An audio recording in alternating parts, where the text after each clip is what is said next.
If you want to get fast food, you have to get it before you go down there. An MSU official says more upscale restaurants are replacing these fast food chains. Mayor de Blasio says speed cameras like this and lower speed limits have made city streets safer. He also says walking fatalities are the lowest they've been in 100 years, all thanks to the Vision Zero program. Smokers can't smoke in restaurants, public places, and now parks.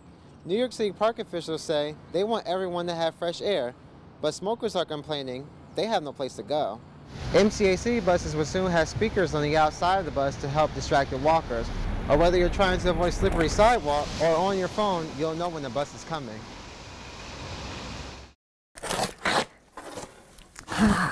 Bonnie Slotnick is restocking the shelves at her new location on the east side after being forced out of her West Village bookstore.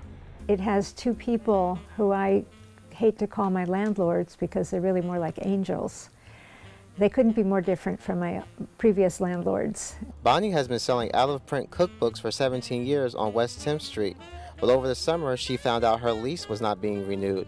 She says she was being priced out of her neighborhood. My whole world just fell apart. I mean, my landlord had told me during the summer that he was going to renew my lease, and he said we would talk, and we shook hands. And that was worth the paper it was written on. And then he sent me a letter and said, no, I'm not renewing your lease. And I kept sending sort of pleading letters. And then I got a letter from his lawyer. He said, nope, you're not getting renewed. And I never thought I'd be able to afford to rent a store, certainly not in the West Village where I was, which is so, so expensive. New York real estate agent Anita Grossberg says Bonnie's not alone. Other mom and pop businesses are being forced out because landlords want higher paying tenants. Is kind of a bubble. It just cannot go on forever like this. There will be no businesses in the West Village. Bonnie says she had a fairy tale ending. The family of this East Village home agreed to rent out the basement level of their brownstone.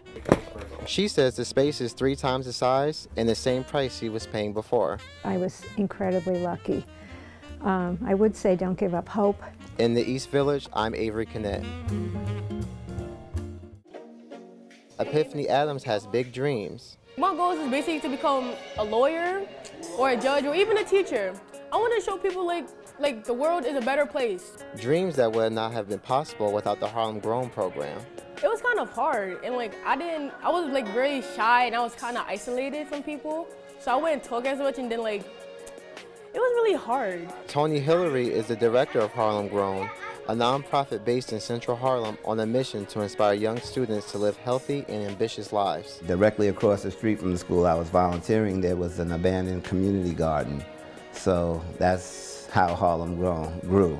Harlem Grown has 5 gardens and 1 greenhouse that grows a variety of different vegetables.